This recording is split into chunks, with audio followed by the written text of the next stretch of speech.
దేవాదుల నుంచి ధర్మసాగర్ రిజర్వాయర్కి నీటిని విడుదల చేశారు. మంత్రులు ఉత్తమ్, పొంగులేటి కార్యక్రమంలో పాల్గొన్నారు. ధర్మసాగర్ రిజర్వాయర్ దగ్గర గోదావరి జలాలకు పూజలు కూడా చేశారు. దేవాదుల ప్రాజెక్ట్ పనులు దశాబ్దన్నరకి పైగా సాగాయని చెప్పారు ఉత్తమ్. వచ్చే ఏడాది డిసెంబర్లోగా దేవాదుల్ని పూర్తి చేస్తామని ప్రకటించారు ఆయన. ఇక పెండింగ్ ప్రాజెక్టులన్నీ పూర్తి చేస్తాము, కాంగ్రెస్ హయాంలోనే దేవాదుల పనులు మొదలయ్యాయి అంటూ పొంగులేటి శ్రీనివాసరెడ్డి అన్నారు. మళ్ళీ తమ ప్రభుత్వంలోనే అవి పూర్తయ్యాయని చెప్పారు పొంగులేటి.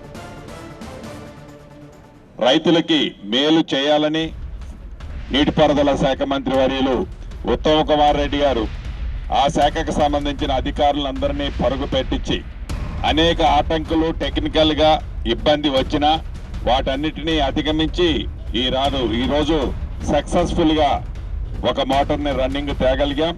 సుమారు 600 నుంచి 650 క్యూసెక్కుల నీరు రావటం జరుగుతుంది. రాబోయే రోజుల్లో ఈ ప్రాంతాన్ని మరింత సస్యశ్యామలంగా చేసే దాంట్లో మన ఇందిరమ్మ ప్రభుత్వంలో మరింత మీకు మేలు జరుగుతుందని మనస్ఫూర్తిగా కోరుకుంటూ మీ అందరి దగ్గర సెలవు తీసుకుంటాం. అయితే దేవాదుల నీటిని విడుదల చేసేందుకు మంత్రులు వెళ్లక ముందే రాజయ్య గోదావరి జలాలకు స్వాగతం పలకడం చర్చనీయాంశంగా మారింది. బీఆర్ఎస్ పోరాట ఫలితంగానే గోదావరి జలాలు వచ్చాయి అన్నారు రాజయ్య.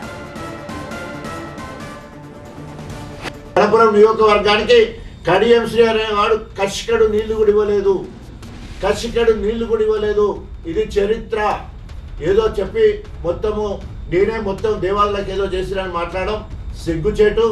ఎందుకంటే ఆయన ప్రోటోకాల్ ప్రకారం ఎప్పుడు కూడా 2004 నుండి ఇప్పటి వరకు ఎప్పుడు కూడా లేడు. ఉన్నా కూడా గణపురానికి ఎలగబెట్టింది ఏం లేదు.